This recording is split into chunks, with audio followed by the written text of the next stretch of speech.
Assalamualaikum warahmatullahi wabarakatuh. Waalaikumsalam warahmatullahi wabarakatuh. Hai teman-teman, apa kabarnya Mencuri? Perkenalkan, nama saya Aklimah Syahira Amri. Kali ini saya akan menceritakan sebuah kisah yang berjudul Marut Cina dan Marut Dani. Cerita ini ditulis oleh Zainuddin Panolai dan diterbitkan oleh Kompasiana. Dengarkan cerita aku ya teman-teman. Alkisah, hiduplah 5 orang bersaudara yang miskin dan yatim piatu. Mereka telah ditinggalkan oleh kedua orang tua mereka sejak kecil. Walaupun yatim piatu, mereka amat saling menyayangi. Kedua bersaudara ini memiliki fisik yang berbeda. Mengapa kulitku berbeda dengan Marut Cina? Kulitku halus, parasku cantik, sedangkan aku tidak cantik dan rambutku pun keriting. Jangan bersedih Marut Dani, saya akan tetap menjadi saudara setia dan akan tetap bersamamu. Kecantikan Marut Cina telah tersebar kemana-mana hingga ke kerajaan. Karena penasaran akan kecantikan Marut Cina, sang raja ditemani pengawal pun datang dan berniat untuk menjemput paksa Marut Cina. Raja pun memisahkan Marut Cina dan Marut Dani. Dia tidak sulit membawa serta Marut Dani. Pengawal, pisahkan mereka dan angkat saja Marut Cina. Baik yang mulia. Mereka pun berhasil membawa Marut Cina, sedangkan Marut Dani berusaha mengejar sambil menangis.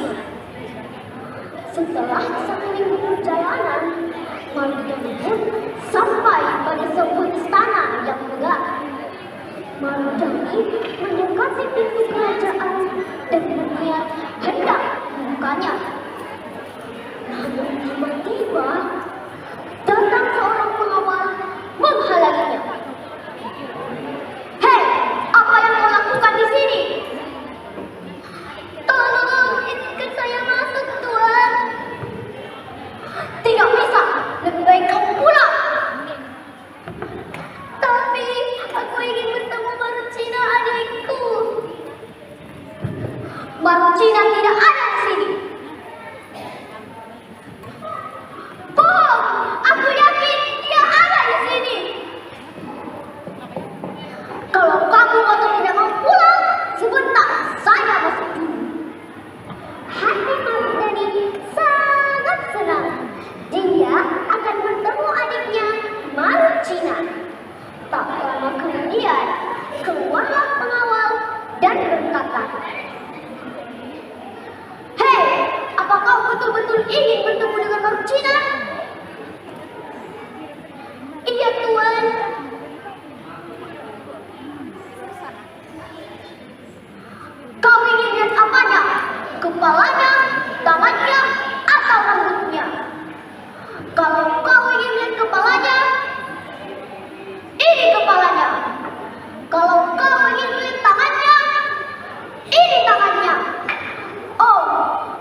berpindah dan membangun istana yang jauh. Maka dalam beberapa hari kemudian berdirilah istana raja yang baru yang berjarak 7 gunung, 7 lembah dari istana yang lama. Marunchina dijadikan permaisuri, namun hati Marunchina tidak pernah tenang. Dia terus-menerus memikirkan Marudani. Setiap malam dia berpikir bagaimana caranya agar lari dari istana.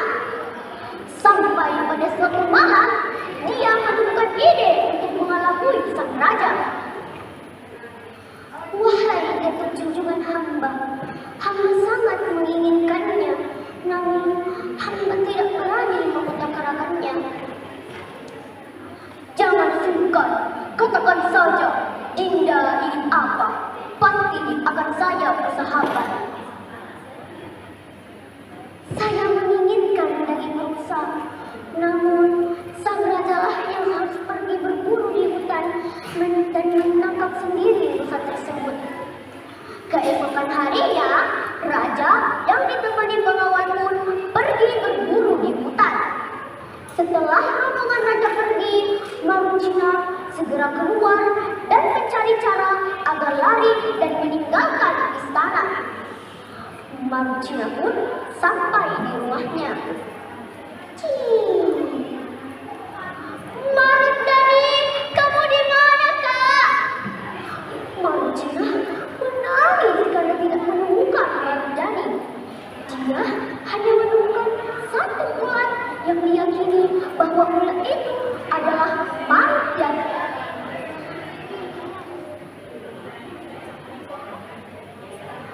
Marudani, apa yang terjadi padamu, Kak?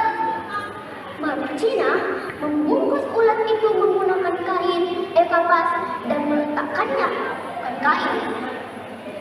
Dia pun berdoa agar ulat tersebut berubah kembali menjadi Marudani. Ya Tuhan, izinkan aku bertemu kembali dengan saudaraku Marudani. Karena kelelahan menangis, Marunchina pun tertidur. Saat terbangun, keajaiban pun terjadi. Marunchina menemukan Marudani tertidur pulas di dekatnya. Sedangkan ulat tersebut pun menghilang. Mereka pun terbangun, berpelukan, tertawa bahagia. Tak lama kemudian, terdengar suara pintu. Tok tok tok tok. Marunchina, ayo kita pulang ke istana. Tapi, saya akan pulang ke istana jika saudara saya Marudani juga ikut bersamaku. Baiklah, mari kita semua pulang ke istana dan hidup bersama. Baik, Yang Mulia, terima kasih atas kebaikan Yang Mulia. Mereka pun pulang ke istana dan hidup bahagia selama-lamanya. Sampai saat ini, makam Marunchina dan Marudani